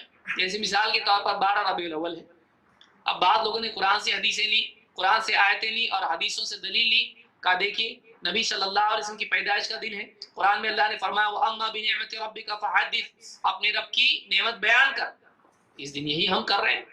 یا اسی طرح سے موسیٰ علیہ السلام کی حدیث لی، عاشورہ کا روزہ لیا، موسیٰ علیہ السلام نے بطور شکر کیا اور آپ صلی اللہ علیہ وسلم نے بھی اس کو اپنایا۔ اس سے بڑی نعمت تو آپ صلی اللہ علیہ وسلم کی پیدائش ہے، فرعون سے بچنے سے بڑا ہے کہ نبی صلی اللہ علیہ وسلم دنیا میں تشریف لائے جو ساری انسانیت کے لیے ہدایت اور رہبر ہے۔ تو اس دن کو ہم کیوں نہ منائیں جب موسیٰ علیہ السلام نے منایا؟ لیجیے، آپ کے پاس قرآن سے بھی دلیل آ گئی اور حدیث سے بھی آ گئی، اور بھی دلیلیں بہت ساری، اتنی موٹی کتاب ہے۔ اب آپ کے لیے سادہ طریقہ یہ ہے کہ آپ کہیں ٹھیک ہے نبی صلی اللہ علیہ وسلم کا مقام تو ظاہر بات ہے سارے نبیوں اور رسولوں پر اعلیٰ ہے، اور ہم کو اس سے کوئی اعتراض تو ہے نہیں، ہم زیادہ ماننے والے اس کے ہیں، ہم زیادہ قریب ہیں اس اعتبار سے، لیکن کیا آپ صلی اللہ علیہ وسلم نے خود یہ دن منایا؟ نہیں منایا، ٹھیک ہے، بطور تواضع نہیں منایا کہ اپنا دن کیوں منائیں گے۔ صحابہ شرف نہیں جانتے تھے نبی، آپ کے بعد ابو بکر صدیق رضی اللہ تعالیٰ عنہ، عمر فاروق، حضرت عثمان رضی اللہ تعالیٰ عنہ، حضرت علی، اور پھر صحابہ جتنے تھے، ان 30 سالوں میں جو خلافت کا دور ہے کہ ایک سال بھی 30 سالوں میں ایک مرتبہ بھی یہ نہیں منایا گیا۔ اب آپ کے پاس دلیل مل جاتی ہے کہ دیکھو صحابہ نے جب نہیں کیا ہے ہم بھی نہیں کریں گے۔ بعض لوگوں نے اس کے جواب میں لکھا ہے کہ صحابہ جو ہیں ان پر نبی صلی اللہ علیہ وسلم کی وفات کا غم اتنا تھا کہ وہ نہیں منا سکے، بعد میں جا کے 30 سال تک روتے ہی رہے، باقی کھانا بھی نہیں کھاتے تھے، پانی بھی نہیں پیتے تھے۔ تعویلات کرنے میں آدمی 30 سال تک غم ان پر چھایا ہوا تھا نبی۔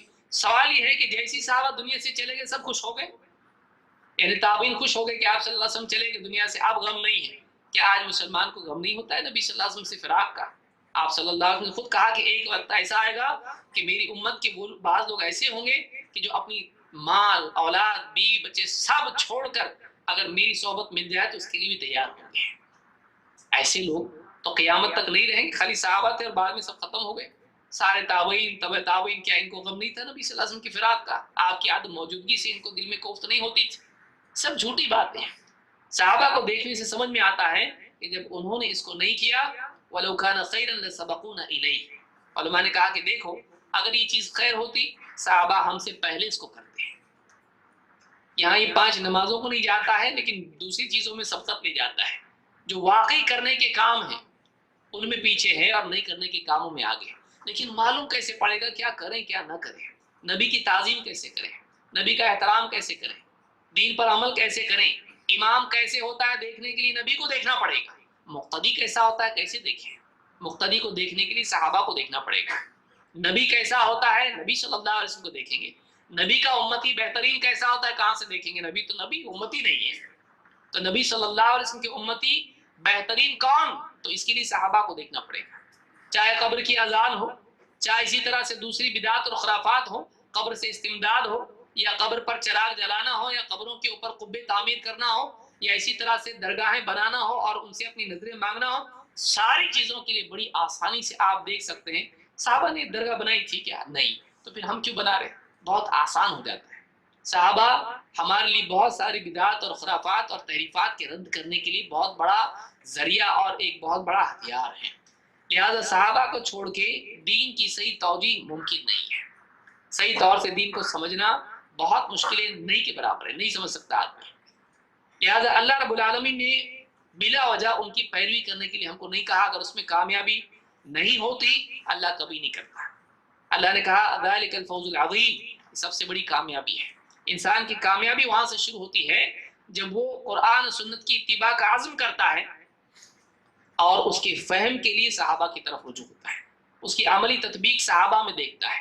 اس لیے کہ یہ وہ لوگ ہیں جو معاشرہ نبی صلی اللہ علیہ وسلم نے اپنی آنکھوں کے سامنے قائم کیا، نافذ کیا، اور جو معاشرہ آپ نے دین کے بنیاد پر بنایا جس میں صحابہ جیتے تھے، وہ معاشرہ صحابہ کا تھا. نہ صرف یہ کہ فکر کی سطح پر آپ نے دین کو پہنچایا، بلکہ آپ نے پورا عملی سطح پر وہ معاشرہ قائم کیا. اور معاشرہ کس کا تھا؟ صحابہ کا تھا، جس سے آپ راضی تھے. لہٰذا اگر ہم اپنا معاشرہ اچھا بنانا چاہتے ہیں، ہمارے نبی صلی اللہ علیہ وسلم کی احادیث کو دیکھنے کے ساتھ ساتھ یہ بھی ضروری ہے کہ آپ نے جس معاشرے کو قائم کیا، جن لوگوں کو آپ نے دیندار بنایا، وہ کیسے لوگ تھے. لہٰذا یہ صحابہ کو دیکھنا ہمارے لیے ضروری ہے. بہرحال صحابہ کو اگر ہم چھوڑتے ہیں تو اس میں ہمارے لیے ناکامی ہے، اور صحابہ کی پیروی اگر ہم کرتے ہیں تو یہ ہمارے لیے کامیابی ہے. اللہ رب العالمین صحابہ کے فضل مقام کو پہچاننے کی ہم سب کو توفیق عطا فرمائے. سلف کے اقوال اس سلسلے میں بہت زیادہ ہیں، علماء سے خطابات آپ سنتے رہتے ہیں. تو یہ کچھ مختصر سی باتیں تھیں جو صحابہ کے بارے میں نے بیان کی. اللہ رب العالمین ہمارے دلوں کو صحابہ کی محبت سے بھر دے، اور صحابہ کے یعنی مقام کو، ان کے فضل کو پہچاننے کی توفیق ہم کو عطا فرمائے. اور کبھی بھی کسی بھی گفتگو کے دوران اللہ تعالیٰ ایسا نہ کرے کہ ان کی شان میں ہم کسی اعتبار سے گستاخی کریں. صحابہ کے مقام کو جاننے میں انسان کا اپنا مقام چھپا ہوا ہے. اللہ تعالیٰ ہم سب کو ہدایت عطا فرمائے، اور ایسے لوگوں کو اللہ تعالیٰ ہدایت دے جو جانتے بوجھتے یا انجانے میں صحابہ کی شان میں گستاخی کرتے ہیں. اقول هذا واستغفر الله لي ولكم.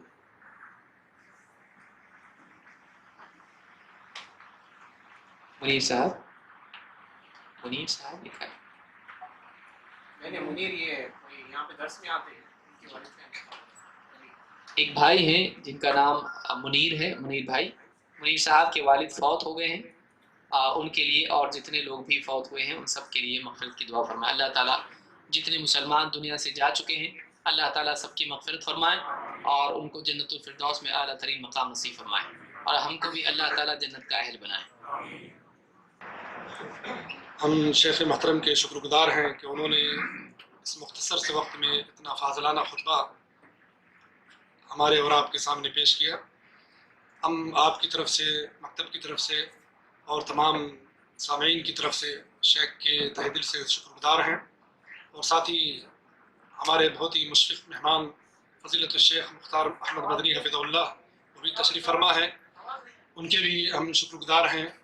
اور آپ تمام حضرات کے بھی شکر گزار ہیں کہ اپنی قیمتی اوقات کے باوجود آپ یہاں تشریف لائے، اور گرمی میں اور بہت ساری دقتوں کے باوجود آپ یہاں جمع رہیں. اللہ سبحانہ و تعالیٰ آپ سب کو جزا خیر دے. وجزاکم اللہ خیر. وصلی اللہ علی نبینا محمد وعلی آلہ وصحبہ اجمعین.